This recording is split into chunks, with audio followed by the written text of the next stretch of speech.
Olá e bem-vindos a mais uma entrevista do Eco. O nosso convidado de hoje é João Castelo Branco, da Associação de Novo. Obrigada por ter aceitado o nosso convite. Obrigado. Janeiro é tipicamente o mês dos recomeços. Há várias maneiras de abordar este tema. Nós aqui no podcast escolhemos abordar pelo lado da faixa etária 50 anos e mais. E queria começar por aí, por lhe perguntar quais são os desafios e as oportunidades de quem tem essa idade e está neste momento à procura de um emprego, de um novo emprego e de um recomeço no mercado de trabalho português. Muito bem. Muito obrigado, em primeiro lugar, por esta entrevista. Vamos lá ver, os desafios são grandes. Deixe-me começar por lhe dizer, em primeiro lugar, que isto é um fenómeno importante e crescente, o fenómeno do desemprego sénior.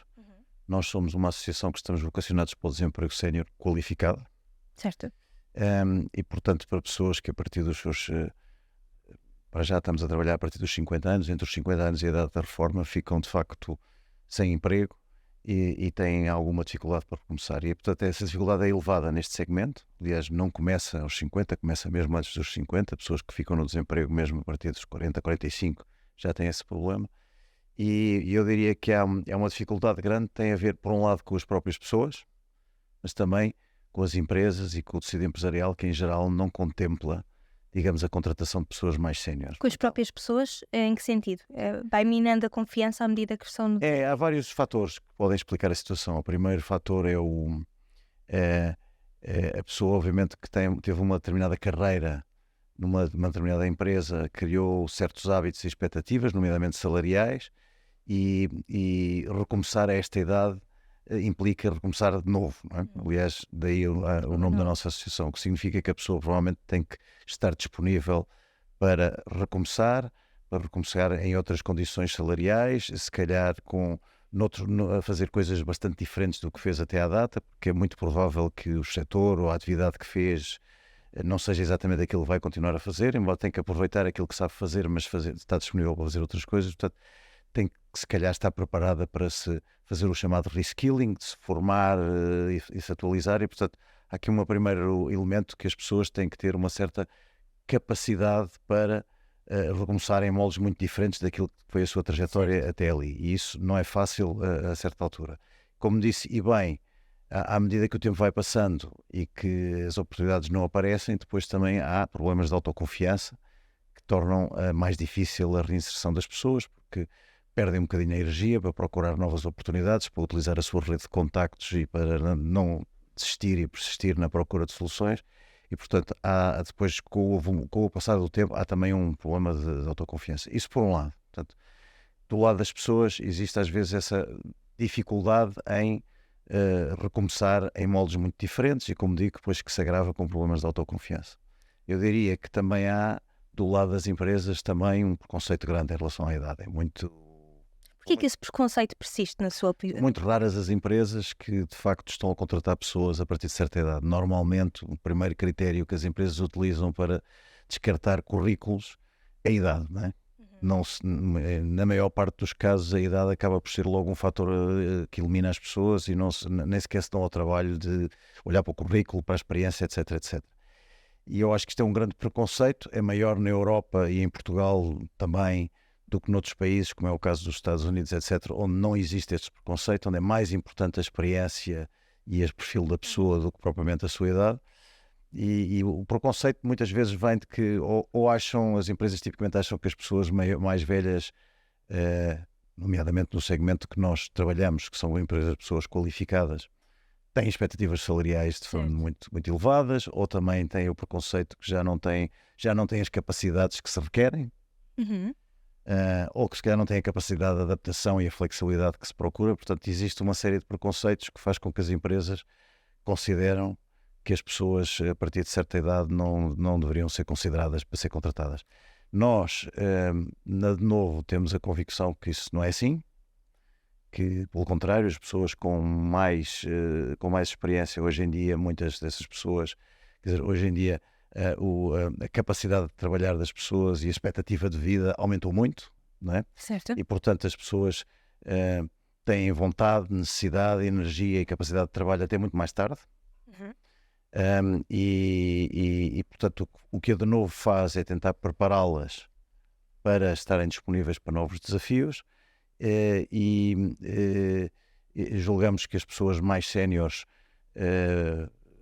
nomeadamente aquelas que já passaram por algumas dificuldades para se recolocar, estão disponíveis para trabalhar em condições mais atrativas, são capazes de trabalhar de maneira mais flexível, trazem uma maturidade e uma capacidade de acompanhamento das situações que as pessoas mais novas muitas vezes não trazem, tendem a ser também mais leais no seu... Porque ainda têm também aquela visão do emprego para a vida que entre os mais jovens já não existe, por exemplo. E sim, tendem a ser, efetivamente, os mais jovens, a juventude hoje em dia tem mais esta tendência de passar de uma experiência para a outra. Uma pessoa mais velha tem mais compromisso, digamos assim, e, portanto, achamos que do lado das empresas existe aqui um preconceito que não é justificado, ou que é cada vez menos justificado. Obviamente, também achamos que da parte das pessoas que estão nessa circunstância é preciso elas próprias trabalharem, digamos, a sua capacidade de aceitar condições, se calhar piores que as que tinham até aqui, trabalhar de maneira mais flexível, mais temporária, pelo menos numa fase inicial, e em funções e em papéis diferentes do que aquelas que elas vinham desempenhando. Esse preconceito das empresas sente que tem evoluído, desvanecido, ou sente que tem persistido? Sim. E queria perguntar-lhe também, em relação aos últimos 2 anos, em particular, que se fala muito de escassez de mão de obra em vários setores, qualificado e não qualificado, sente que essa escassez de alguma forma tem mitigado esse preconceito, ou não sente essa evolução? Pronto, eu não diria, nós ainda não sentimos muito bem esta situação. Eu diria que o preconceito continua a ser muito grande e muito forte, o que é de facto um desperdício, uma perda de uma oportunidade muito grande. Nós, a experiência que temos é que continua a haver muita escassez de mão de obra qualificada no país, mas que a maior parte das empresas não estão à procura dela junto das pessoas mais séniores, e continua a prevalecer esse preconceito. Só para ter uma ideia, em Portugal, isto são dados de 21, 22, em Portugal há cerca de 80 mil pessoas, havia no fim de 21, que é as últimas estatísticas que tivemos acesso, cerca de 80 mil pessoas com a idade entre os 45 e os 64 anos, portanto, com formação superior, sem trabalho. Certo. Das quais cerca de 60 mil pessoas são pessoas que já desistiram de sequer figurar nas estatísticas de emprego, ou seja, já não estão à procura, estão inativos. E há cerca de 20 mil, ou havia cerca de 20 mil, que são pessoas que estão à procura de emprego. Portanto, há aqui um pool de 20 mil pessoas com formação superior, com experiência profissional, que não está a ser utilizada. Se incluirmos as que desistiram já de procurar emprego, poderíamos chegar a cerca de 80 mil. Portanto, há aqui um pool enorme de pessoas com experiência, com formação superior, que as nossas empresas, mesmo num contexto em que faltam capacidades, que faltam mão de obras e faltam capacidades até de pessoas qualificadas, não estão a alavancar. Portanto, isto para dizer que eu diria, a percepção que nós temos é que há muito trabalho a fazer junto às empresas para vencer este preconceito e para capitalizar sobre esta oportunidade. Esse trabalho deve ser feito por quem? Pelo IFP, por exemplo, promovendo esses casamentos mais facilmente? Pronto, vamos lá ver. Nós, de novo, nasceu Exatamente, com este objetivo. Não é?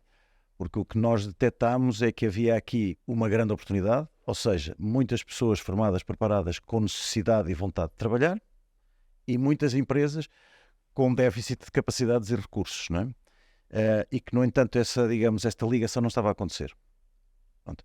Portanto, no fundo, a vocação da De Novo é justamente essa. Em primeiro lugar, que é onde nós estamos mais avançados, trabalhar junto das pessoas, que nós chamamos os profissionais, justamente para ajudá-los a pensar no que é que eles podem fazer a seguir, como é que eles devem adaptar as suas expectativas, como é que eles devem fazer o reskilling para valorizar a sua oferta profissional, como é que eles devem utilizar as suas redes de contactos e o seu network para encontrar oportunidades. E, portanto, há muito trabalho a fazer junto das próprias pessoas, que é nisso que a De Novo se tem vindo a concentrar fundamentalmente. Portanto, nós temos uma metodologia de recepção das pessoas, de fazer o onboarding dessas pessoas, ajudando-as a pensar quais são as suas opções. Logo, temos uma rede grande de mentores, cerca de 120 mentores temos neste momento, que o que fazem é acompanhar essas pessoas, seja em mentorias individuais, seja em mentorias de grupo, as quais mentorias de grupo pois, justamente ajudam as pessoas a repensar a sua vida e a fazer a sua a pensar a sua proposta de valor para as empresas e a fazer as demarches necessárias para encontrar oportunidades. Portanto, essa parte temos vindo a trabalhar com bastante êxito. Para ter uma ideia, nós neste momento fomos já contactados por cerca de 600 pessoas, das quais 300 apoiámos ativamente e 70 já estão Colocadas. de regresso ao mercado de trabalho. Portanto, consideramos que são números animadores. Julgamos que do lado das empresas há também que fazer um trabalho de apresentação destes profissionais às empresas, de trabalhar os ditos preconceitos, de apoiar as empresas a perceber como é que se podem integrar e alavancar este tipo de recursos nas suas equipas. E nessa parte diríamos que temos nós próprios ainda que trabalho a fazer para ser capaz de chegar a um número amplo de empresas com uma oferta e com uma capacidade de sensibilização grande. Portanto, quando faz a pergunta quem é que está vocacionado para fazer esta ligação, neste momento nós achamos que não há muitas entidades a fazer este trabalho e daí o aparecimento da Denovo. Não é? Certo. Mas estava-lhe a perguntar se este trabalho devia ser feito pelo IFP, tendo em conta que é ele que faz esse casamento entre as vagas disponíveis e as pessoas que não têm emprego e que querem ter. Sim, vamos lá ver. O IFP faz um trabalho de apoio às pessoas, de acompanhamento, de lhes proporcionar acesso a oportunidades de formação. Certo. E as empresas sabem quais são as pessoas que estão no IFP disponíveis para a sua contratação. Eu acho que o IFP tem as responsabilidades por um número amplo de segmentos e de tipos de situações de desemprego, portanto, faz a sua parte, mas diríamos que o que está a fazer a nível deste segmento tem que ser complementado por outras entidades e daí o nosso aparecimento. Em relação ao que dizia agora há pouco da necessidade de fazer upskilling, reskilling destas pessoas para darem também resposta às vagas que estão disponíveis, que avaliação é que faz das oportunidades de reskilling e upskilling que estão disponíveis, por exemplo, no IFP, mas também noutras entidades que oferecem essas oportunidades de formação? Então eu penso que há bastantes oportunidades, não sei se estão muito dirigidas a este segmento. Portanto, há uma componente do reskilling e do upskilling que tem que ser a pessoa trabalhar as suas próprias capacidades, a sua apresentação de si própria, a participação em entrevistas, etc. Eu diria que hoje em dia há uma oferta interessante, mas que ainda é insuficiente, nomeadamente a nível de todas as componentes digitais são muito importantes e começa já a haver alguma oferta nessa matéria e nós também estamos a proporcionar. Há aqui um elemento muito importante que tem a ver com empreendedorismo. Muitas destas pessoas é natural que a via de saída seja elas próprias encontrarem uma atividade própria para estarem ativas e, portanto, capacidades na área do empreendedorismo e ser capaz de ser empregado de si próprio também é muito importante. Vamos lá ver, a avaliação que eu faço é que existe ainda uma grande oferta, mas que em grande medida não está a ser utilizada por este tipo de pessoas como deveria ser. E, portanto, parte do nosso desafio é também esse. Aliás, temos alguns acordos com universidades, nomeadamente com a Universidade Nova, com a Universidade Católica, com algumas instituições na área do empreendedorismo, para justamente facilitar às pessoas o acesso a oportunidades de reskilling. Portanto, a Denovo tem cerca de 1 ano e meio de existência, certo? O balanço que faz da vossa experiência tem sido positivo? Faço um balanço muito positivo, julgo que temos tido bastante impacto junto das pessoas que se têm vindo a ter connosco, seja pelo efeito de fazermos o onboarding e ajudá-las a pensar no quais são as suas opções, seja pelo processo de mentoria que temos implementado, seja pela capacidade de pô-las em contacto umas com as outras, o que nós chamamos o networking, e isso tem vindo de ser uma alavanca importante para as pessoas, falando entre elas, também encontrarem oportunidades e ideias e também, digamos, trabalharem a sua autoconfiança. Portanto, diríamos que a nossa experiência de trabalhar junto dos lados profissionais tem sido muito positiva e os resultados estão à vista, não é? Temos um desafio grande em termos de fazer, digamos, o engagement das empresas, certo, do lado das empresas. Nós a experiência que temos é que a maior parte das pessoas que têm vindo a ser colocadas, muitas delas saem de empresas médias ou grandes, processo de reestruturação ou de consolidação, a maior parte delas encontram oportunidades junto de empresas médias e médias pequenas.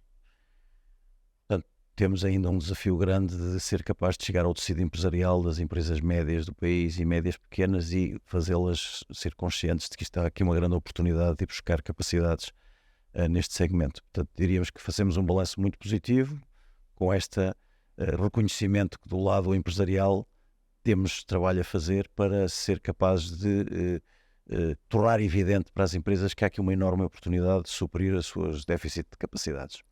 Agora há pouco falou da palavra desperdício de talento. Sente que ao estarmos a discriminar, de certa forma a ignorar este grupo de trabalhadores profissionais, estamos de alguma forma a prejudicar o crescimento potencial das empresas e também da economia? Não tenho dúvida nenhuma, não é? Quando nós temos cerca de 80 mil pessoas preparadas, em idade de trabalhar, com formação superior, com experiência profissional, que não estão no mercado, isto tem um impacto direto no crescimento muitíssimo significativo. Já para não dizer que todas aquelas pessoas que estão no desemprego e a receber subsídios de desemprego também têm um custo para o Estado, Certo. não é? Portanto, isto tem impactos no crescimento, nas contas públicas, na economia portuguesa, brutais. E é mais, este é um fenómeno que vai a mais. Porque a população portuguesa está a envelhecer, houve um aumento grande de pessoas com formação superior ao longo das últimas décadas. Portanto, a composição destes dois efeitos, só para ter uma ideia, o aumento de número de pessoas com formação superior nesta faixa etária em Portugal nos últimos 10 anos foi 70%. Portanto, no final de 21 eram cerca de 560 mil pessoas, das quais as tais 80 que não estão a ser do trabalho. Portanto, este é um fenómeno que vai a mais. Nós sabemos que vivemos num contexto de escassez de mão de obra, de mão de obra qualificada, de envelhecimento de população. Um dos maiores desafios das sociedades modernas hoje em dia é o chamado envelhecimento ativo. No fundo, é fazer com que as pessoas trabalhem mais tempo e estejam ocupadas e, portanto, e que de alguma forma que o déficit de mão de obra a todos os níveis que existe seja suprido pela capacidade das pessoas que já estão a trabalharem durante mais tempo, e portanto tem um custo económico muito grande, tem um custo social muito importante. Também reparo que há aqui também uma questão, depois isto tem um custo social, porque a pessoa que está em idade de trabalhar a partir dos 45, 50 anos e não trabalha, já não é só a questão, digamos, económica da própria pessoa e da sua economia familiar, é também o seu bem-estar como pessoa, não é? O seu sentimento de ser uma pessoa válida, a sua razão de ser no contexto da sociedade também fica posto em questão. Portanto, isto tem custos que vão para lá, inclusive dos custos propriamente económicos. Mas nós, sobretudo, gostamos de enfatizar que isto deveria ser e é, na nossa convicção, uma enorme oportunidade. Certo. Para isto ter pessoas que trabalharam toda a sua vida, formação superior, que sabiam fazer coisas, sejam áreas comerciais, administrativas, gestão de processos, em alguns casos lideranças, posições mesmo de liderança, paradas, não é? E quando do outro lado há de facto um tecido empresarial com escassez de capacidades em múltiplas frentes, pessoas com experiência na área financeira, todo o tipo de experiências. Portanto, nós estamos absolutamente convencidos que é uma enorme oportunidade. É um preconceito que não faz sentido e tem um custo muito elevado para a economia. É um conceito que não faz sentido, que tem custos, sociais, tem custos económicos e devia ser uma nova oportunidade. E, portanto, é nisso que estamos a trabalhar e, como disse, digamos, temos a convicção de que, pela experiência que vamos tendo, que essa oportunidade está aí, e é nisso que estamos a trabalhar. Para terminar, uma pessoa com 50 anos ou mais que esteja neste momento desempregada ou num emprego que não gosta e queira mudar, que recomendação é que lhe daria?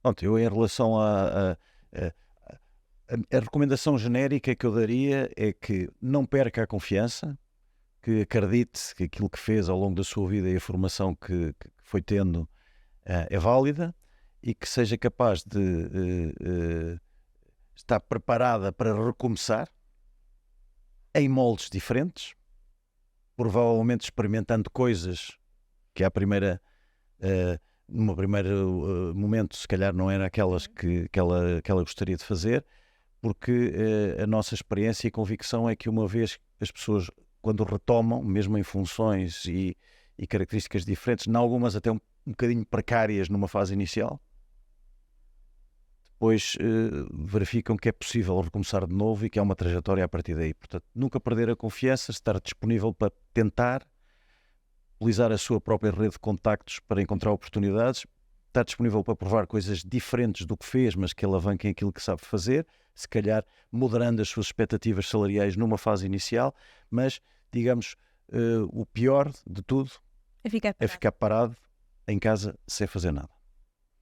E obviamente, também lançar aqui o desafio, que é para isso que a De Novo existe, no caso de serem pessoas com experiência profissional relevante e com formação superior, que é o nosso segmento, não estamos vocacionados para outros segmentos, que nos contactem.